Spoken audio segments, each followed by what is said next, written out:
기도드리시겠습니다. 우리의 스승이신 주님, 이 스승의 날에, 이 귀한 주일에 우리의 유일한 스승은 오직 주님이심을 감사함으로 고백합니다. 주님께서 알려주신 생명과 사랑의 진리를 열심히 실천하는 착하고 아름다운 학생이 되겠습니다. 예수님이 우리의 선생님이셔서 너무나 좋습니다. 감사합니다. 우리에게 생명과 사랑을 가르쳐 주시는 선생님, 우리 주님 예수 그리스도의 이름으로 기도합니다. 아멘. 자, 오늘은 나를 따라오라 라는 말씀으로 주님의 은혜를 함께 나누도록 하시겠습니다. 여러분, 오늘은 5월 15일 스승의 날입니다. 우리나라에선 예로부터 선생님의 그림자도 함부로 밟지 않는다 라고 할 만큼 선생님들을 존경하고 공경하고 선생님들을 따랐던 문화가 있었는데, 요새는 어떻게 된 게 선생님들이 학생의 눈치를 더 봐야 하는 것 같아서 매우 안타깝고 서글프기도 합니다. 심지어 옛날에는요, 군사부일체라고 해서 임금과 스승과 어버이는 하나다라고 할 만큼 우리가 선생님들을 존경하고 선생님들의 가르침을 열심히 배웠던 것입니다. 근데 이 군사부일체라고 하는 말을 약간 변형하고 패러디해서 집사부일체라고 하는 TV 프로그램이 있습니다. 이 프로그램에서는 MC들이, 고정 출연자들이 일일 사부, 일일 스승의 집에 찾아가서 가르침을 받는다, 이런 프로그램인데, 얼마 전에 여기에 한 과학자가 나와서 이런 질문을 한 적이 있습니다. 여러분은 어떤 선택을 하실 때 항상 최고의 선택, 최선의 선택, 내 마음에 100% 완전히 마음에 드는 그런 완벽한 선택을 하려고 하는 사람들입니까? 아니면 이 정도면 됐다, 한 80%만 돼도 충분하다, 괜찮다, 이런 만족스러운 선택을 하는 사람들입니까? 라는 질문을 하면서 청바지의 예를 들었습니다. 자, 여러분들은 청바지, 옷을 사실 때 어떤 선택을 하십니까? 청바지를 살 때 최고의 선택, 완벽한 선택을 하려고 하는 사람들은 매우 많은 고려사항을 생각해야 합니다. 지금 내가 가진 예산에 꼭 맞는지, 내 몸에 딱 맞는지, 내 체형에 어울리는지, 심지어 내가 가지고 있던 내 옷장의 다른 옷들과도 어울리는지, 매치가 되는지, 이런 것까지 다 고려하면서 최고의 청바지를 선택하려고 합니다. 이런 분들은 백화점에 청바지를 사러 들어가서도 백화점에 청바지를 판매하는 모든 매장들을 다 방문합니다. 하나씩 다 방문해서 모든 청바지들을 다 일일이 만져도 보고 들어도 보고 입어도 봅니다. 그렇게 백화점을 2바퀴, 3바퀴, 4바퀴를 돌고 나서 자기 마음에 꼭 드는 청바지 매장 3가지 정도를 추립니다. 그리고 다시 한번 3가지 청바지 매장에 방문해서 거기 있는 청바지들을 만져도 보고 들어도 보고 입어도 봅니다. 그렇게 해서 결국에 최고의 청바지를 사느냐? 아닙니다. 백화점에서 나와서 아울렛도 가보고 지하상가도 한 바퀴 돌아보고 인터넷 쇼핑몰도 오랫동안 검색합니다. 그렇게 며칠씩 고민도 하고 시간도 들이고 노력도 투자해서 마음에 꼭 드는 완벽한 청바지, 최고의 청바지를 선택하는 것입니다. 하지만 이와는 반대로 나는 이 정도면 괜찮아, 청바지 그냥 만족스러우면 괜찮아, 이런 분들은 백화점에 들어가서 청바지를 판매하는 첫 번째 매장에 들어갔는데 첫 번째 청바지를 입어보고 괜찮다 싶으면 바로 구매합니다. 2번째 매장 없습니다. 2번째 청바지도 없습니다. 그냥 곧바로 청바지를 사는 겁니다. 저도 그러합니다. 저도 옷을 입어보고 제 몸이 들어가면, 일단 몸만 들어가면 그럼 쭉 입는 겁니다. 그러니까 제 몸에다가 옷을 맞추는 게 아니라 저는 옷에다가 제 몸을 맞추는 겁니다. 자, 여러분, 둘 중에 어떤 선택을 하든 나쁜 게 없다라는 것이 중요합니다. 왜냐하면 이것은 가치관의 문제이기 때문입니다. 자, 청바지나 옷, 패션 이런 게 나한테 중요하다, 나한테 꼭 소중하다, 이런 분들은 청바지 하나를 살 때에도 오랜 시간을 고민하고 많은 시간과 노력을 투자할 것입니다. 반대로 나는 옷은 상관없어, 그냥 몸에 걸치는 거지, 더우면 반팔, 추우면 긴팔, 더 추워지면 잠바 입지, 이런 분들은 청바지를 아무 고민 없이 1초 만에 선택하는 것입니다. 그런데 여러분 생각해 보십시오. 그렇게 몇 날 며칠 오랜 시간을 고민한 끝에 청바지를 하나 선택한 분들도, 그런 분들이라 할지라도 이따 저녁에 뭐 먹을지 외식 메뉴를 고를 때에는 1초 만에 선택할 수도 있는 겁니다. 나는 먹는 거는 그냥 대충 먹어도 상관없어, 배만 차면 됐지, 이럴 수도 있는 겁니다. 또 반대로 청바지는 정작 1초 만에 샀으면서도 외식 메뉴를 고를 때는 몇 시간씩 걸리는 분들도 있습니다. 인터넷도 찾아보고 친구들한테 전화도 걸어보고 인터넷에 나온, SNS에 나온 그 식당 후기 리뷰들 다 읽어본 다음에 고민을 해서 저녁 외식 메뉴를 정하는 분들도 있다라는 것입니다. 그래서 이런 선택은 가치관의 문제다라는 것입니다. 옷이 중요한 사람은 옷에다 시간과 노력을 많이 들이고, 음식이 중요한 사람은 음식에다가 시간과 노력을 많이 들입니다. 여러분, 사람은 이처럼 누구나 자기가 중요하다고 생각하는 것들, 자기한테 소중한 것들에 있어서 그런 선택을 할 때에는 많은 고민을 하고 많은 시간과 노력과 돈을 들이기 마련입니다. 그래서 우리가 어떤 사람을 보았을 때, 그 사람이 어떤 선택을 할 때 그 사람이 얼마나 고민하는지, 얼마나 또 많은 시간과 노력을 들이는지를 보면 그 사람의 가치관을 알 수 있고 그 사람한테 소중하고 중요한 것을 알 수가 있는 것입니다. 그렇다면 하나님이 보시기에 그리스도인들로서 우리가 가장 많은 고민을 하고 가장 많은 시간과 노력을 들여야 하는 대상은 무엇입니까? 우리에게 있어서 최고의 가치관, 최고의 선택은 과연 무엇이겠습니까? 오직 예수 그리스도입니다. 그래서 우리는 예배와 말씀과 기도에 많은 시간과 노력을 들여야 하며 예배와 말씀과 기도에 전심과 전력을 다해야 하는 것입니다. 그게 우리의 최고의 선택입니다. 그리고 예수님께서도 이미 최고의 선택을 하셨습니다. 예수님의 최고의 선택은 바로 여러분들입니다. 예수님은 그것도 여러분들을 제자로서, 학생으로서 선택해 주셨던 것입니다. 여러분들은 이제 영원한 스승 예수 그리스도의 영원히 사랑을 받는 제자들이 된 것입니다. 그래서 오늘 본문 말씀을 통해서 선생님이신 예수님의 최고의 제자가 되는 우리 모두가 되기를 소망해 봅니다. 최고의 선생님의 최고의 가르침, 즉 예수 그리스도의 생명과 사랑과 은혜의 가르침에 너무나도 감사하는 학생들이신 여러분들을 주님의 이름으로 축복합니다. 자, 오늘 스승의 날에 가장 먼저 확실히 해야 될 사실은 예수님은 우리의 참된 선생님이셨다라는 사실입니다. 예수님은 언제나 늘 우리를 가르쳐 주셨습니다.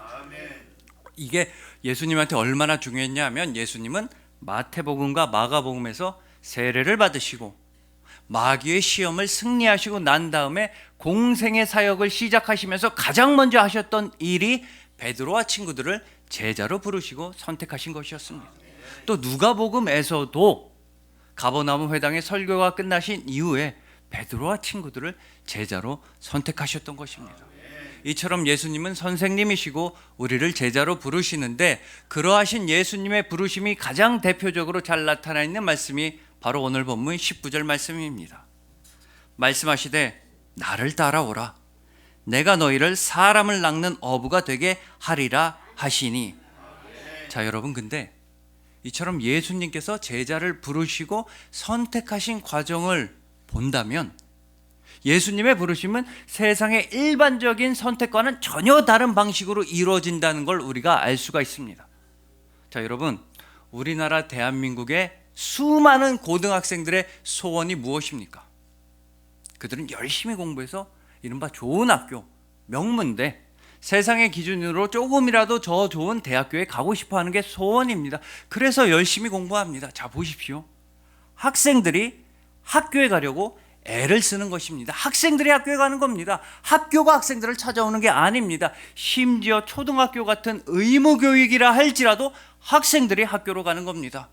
소위 명문대들이 고등학생들 찾아다니면서 제발 우리 학교 좀 와서 배워주세요 라고 하질 않습니다. 학생들이 학교에 찾아가는 것이, 학교에 들어가려고 애쓰는 것이 일반적인 절차라는 것입니다. 그리고 이건 예수님 당시에도 똑같았습니다. 예수님 당시에 랍비와 제자들 사이도 이러했습니다. 열심히 공부하고 싶은 사람들, 자기도 공부해서 나중에 랍비와 선생이 되고 싶은 그 학생들이 랍비와 선생님들을 찾아가는 것이었습니다. 특히나 이름난 랍비들, 지식이 많다고 하는 선생님들, 사람들로부터 존경을 받는 그 랍비들을 찾아가서 학생들이 열심히 간구하고 간구한 끝에 겨우겨우 랍비의 제자가 될 수 있었다라는 것입니다. 즉 랍비가 먼저 나서서, 그것도 대단한 랍비가 먼저 나서서 제자들을 모집하는 경우는 전혀 없었다라는 것입니다. 하지만 오늘 본문 19절에서 예수님의 부르심을 한번 생각해 보십시오. 말 그대로 예수님의 부르심이었습니다. 제자들이 먼저 예수님을 찾아간 것이 아니라 예수님께서, 선생님께서 먼저 제자들을 찾아가 주신 것입니다. 제자들이 먼저 예수님한테 선생님, 저를 제자로 받아주세요. 선생님, 저 열심히 공부하고 싶습니다. 라고 말씀을 드린 게 절대 아니라 예수님께서 먼저 오히려 제자들한테 말씀을 건네주셨습니다. 나를 따라오라. 여러분, 이것을 다른 말로 해보자면요, 원래는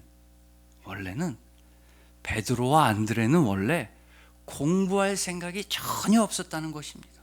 베드로와 안드레는 누군가의 제자가 될 생각이 하나도 없었습니다. 야고보와 요한도 마찬가지였습니다. 야고보와 요한도 자기들이 열심히 공부해서 나중에 선생이 돼야지, 랍비가 돼야지, 이런 생각이 전혀 없었습니다. 더군다나 그들 모두가 집을 버리고 그물을 버리고 배를 버리고 아버지까지 버리고 예수님의 제자가 될 생각은 1도 없었던 것입니다. 그러나 대신에 그들이 평소에 가지고 있던 생각, 평소에 그들의 마음속을 꽉 채우고 있던 고민을 감히 추측해 보자면 거의 확실하게 어떻게 하면 물고기를 더 많이 잡을 수 있을까, 이것이었을 겁니다. 어떻게 하면 부자가 될 수 있을까? 어떻게 하면 떵떵거리면서 살 수 있을까? 어떻게 해야지 이 세상에서 편안하고 안락하게 남부럽지 않게 살 수 있을까? 이것만이 그들의 생각과 고민이었을 것입니다. 제가 왜 이렇게까지 거의 확실하게 그들의 마음을 감히 추측하느냐 하면요, 우리도 똑같았기 때문입니다. 우리도 예수님을 만나기 전에는 어떻게 하면 돈을 많이 벌 수 있을까? 무엇을 먹을까? 무엇을 마실까? 무엇을 입을까? 이런 고민밖에 없었습니다. 어떻게 해야 세상에서 잘 나갈 수 있을까? 이런 생각밖에 없었습니다. 우리 영혼을 위한 귀한 공부는 전혀 안중에도 없었습니다. 예배를 드릴 생각 아예 없었습니다.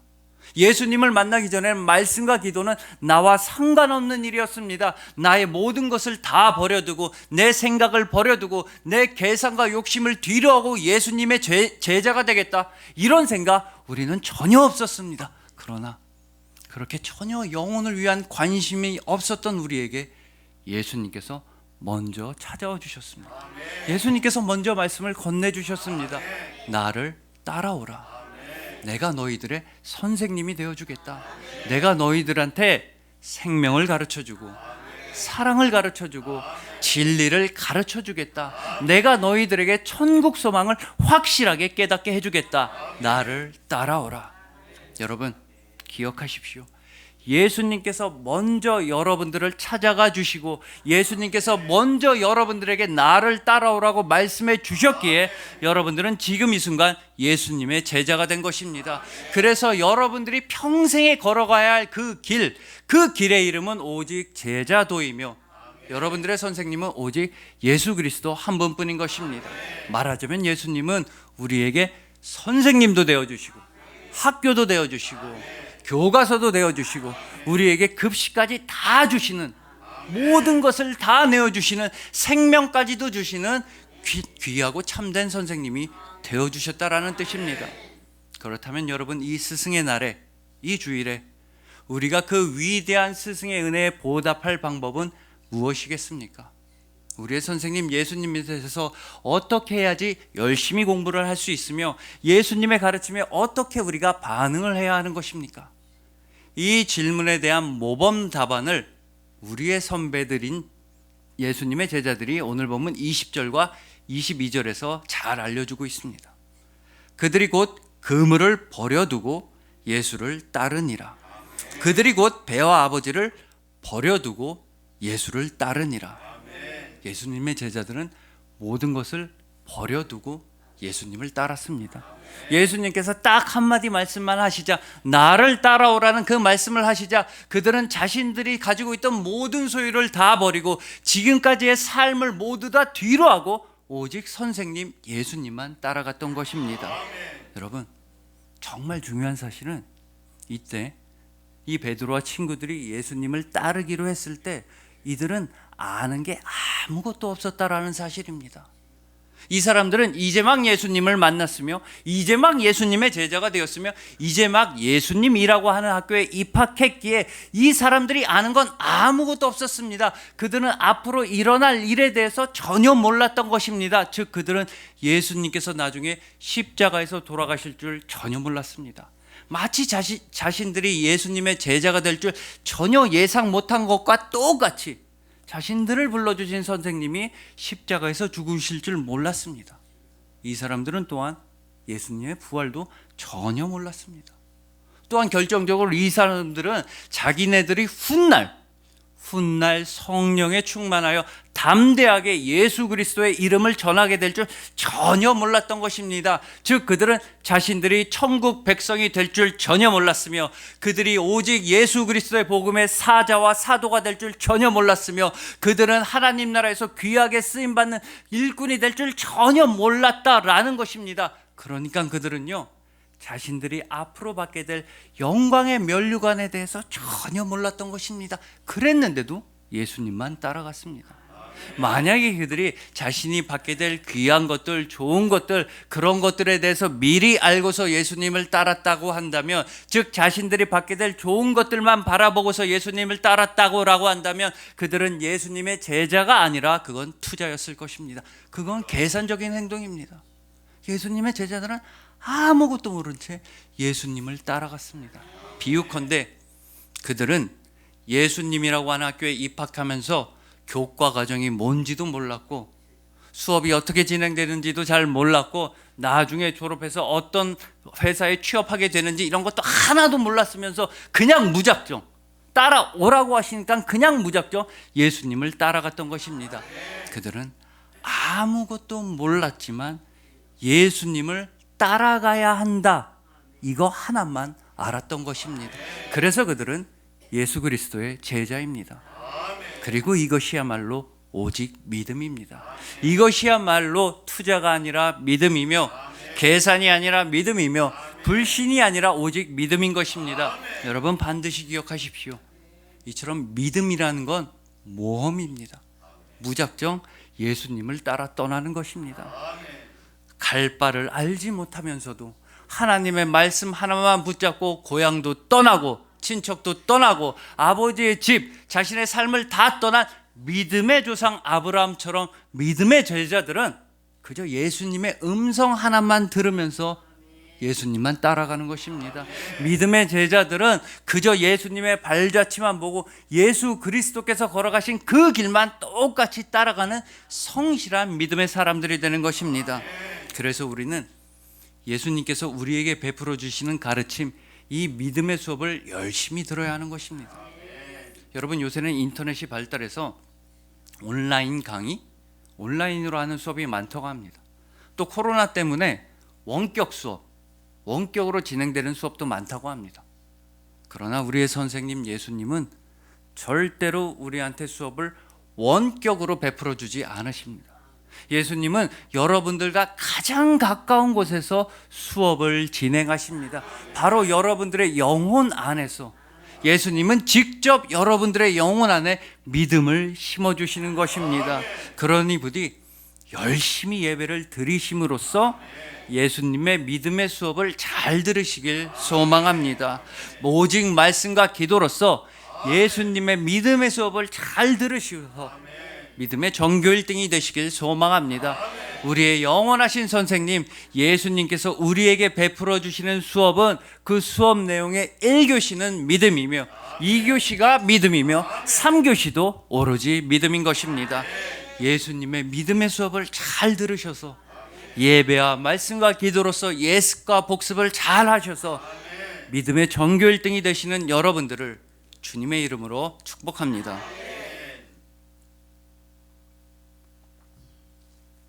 자, 여러분, 예전에 우리는 학교에 다닐 때 선생님들한테 이런 말씀을 참 많이 들었습니다. 야야, 공부 좀 해라. 공부해서 남 주냐? 배우는 게 남는 거다. 맞는 말입니다. 이 공부나 배움이라 하는 건 어떤 방식이 되었던, 어떤 모습이 되었던, 그래도 학생들의 머리와 가슴엔 남는 게 있는 것입니다. 제가 예전에 대학 다닐 때 꽤 친하게 지냈던 선배 형이 하나 있었습니다. 원래는 건너 알게 된 형이었는데 밥도 같이 먹고 같이 어울리다 보니 친해졌습니다. 근데 그 형은 공인회계사 시험을 준비했습니다. 쉽게 말해서 고시생이었으며 공부를 꽤나 잘했습니다. 그 형이 공인회계사 시험 1차에 합격한 겁니다. 그래서 친구들, 후배들이 막 축하해 줬습니다. 아, 이제 좀 있으면 회계사님 되시겠네요. 이제 좀 있으면 다 고생 끝이네요 했는데 그 형이 회계사 시험 2차에 떨어진 겁니다.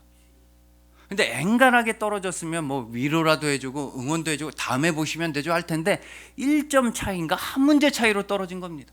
너무 아깝게 떨어지니까 후배들이 뭐라고 할 말이 없었습니다. 위로도 안 나와서 그냥 가만히 있는데 그 형이 저를 부르면서 주원아 괜찮아. 내년에 시험은 보면 되지. 나 공부한 거 어디 안 간다. 나 공부한 거 다 여기에 있다. 나 이제 또 공부하러 갈 거다 이러면서 도서관으로 출발하는 겁니다. 보통 사람이라면 마음이 아파가지고 공부가 안 될 텐데 그 형은 무너지지도 않고 쓰러지지도 않고 또다시 공부하러 가는 그 뒷모습이 참으로 멋있다 이렇게 생각되었습니다. 여러분, 이처럼 가르침, 공부라고 하는 건 분명히 우리한테 남는 게 있습니다. 하물며 우리의 영원하신 선생님 예수님께서 우리에게 베풀어 주신 가르침은 영원토록 우리 영혼 안에 남아있는 것입니다. 예수님께서 우리에게 무엇을 가르쳐 주셨는지는 오늘 본문 19절에 나타나 있습니다.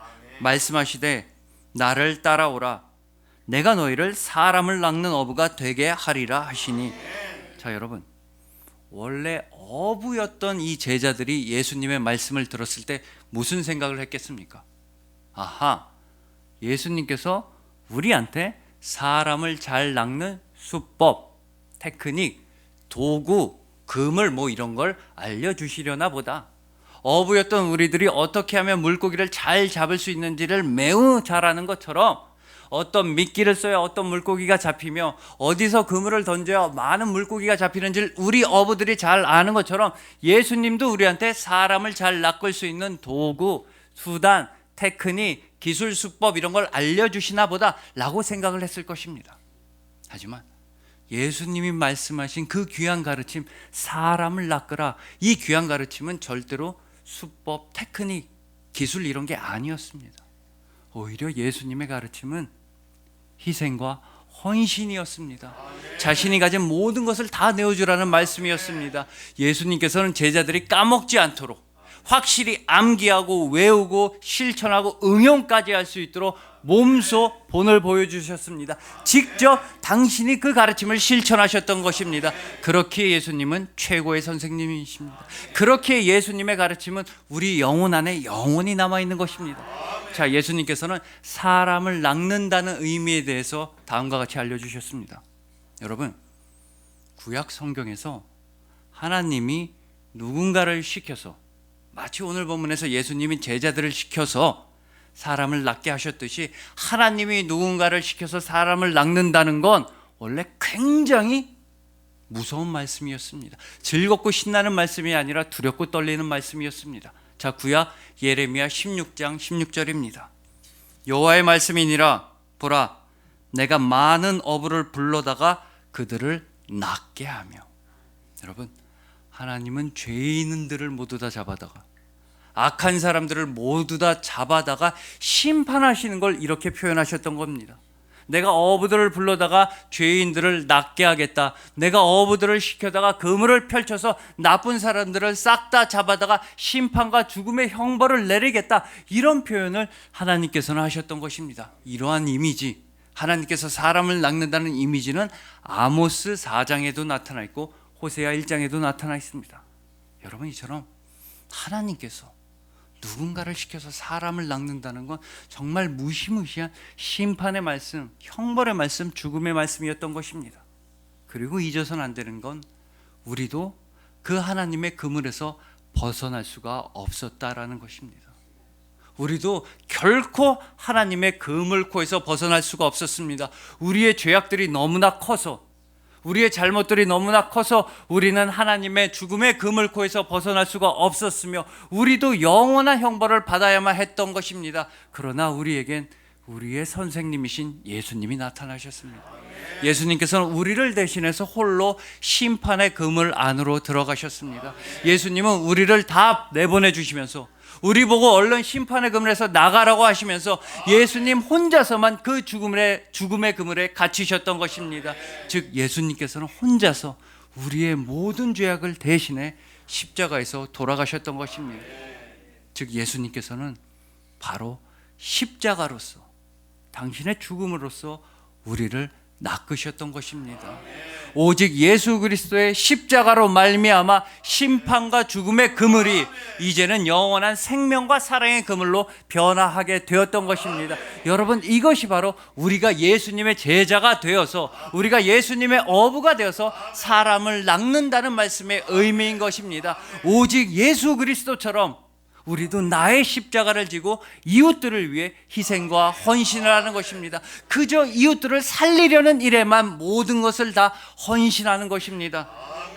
여러분, 예수님은 우리가 그 귀한 가르침을 까먹을까 봐 그러지 말라고 우리 학생들이 반드시 외우고 실천하고 응용하고 지구 끝까지 그 가르침을 전하라고 예수님은 몸소 직접 십자가로서 그 본을 보여주셨습니다. 그렇기에 예수님이 최고의 선생님이십니다. 이제 우리도 우리의 선생님의 길을 따라가야 합니다. 예수님께서 몸소 직접 실천하신 그 십자가의 길을 우리도 몸소 직접 실천해야만 하는 것입니다. 여러분들이 제자로서 걸어가는 그 길, 제자도의 이름은 오직 예수 그리스도의 십자가의 길인 것입니다. 그러니 오직 우리의 선생님이신 예수님처럼 이웃들을 열심히 사랑하시고 이웃들을 위해 희생과 헌신을 하시고 무엇보다 이웃들을 살리는 일, 영혼을 살리는 일에 최선을 다하시는 착실하신 학생이신 여러분들을 주님의 이름으로 축복합니다. 자, 이제 마지막으로 오늘 본문인 마태복음에서 예수님께서 또 다른 제자를 삼으시는 장면을 살펴보시겠습니다. 마태복음 9장 9절입니다.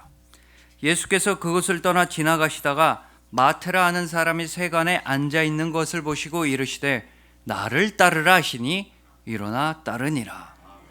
여러분, 예수님은 세리였던 마태를 제자로 부르셨습니다. 이때도 예수님은 다른 모든 제자들의 경우처럼 마태를 먼저 찾아가 주시고 마태한테 먼저 말씀을 해주셨습니다. 나를 따르라. 그리고 마태도 다른 모든 제자들처럼 일어나서 곧바로 예수님의 말씀에 순종해서 따랐습니다. 마태 역시도 오직 믿음의 제자였던 것입니다. 그렇지만 다른 모든 제자들과는 또 다르게 마태한테는 매우 심각한 결격 사유가 있었습니다.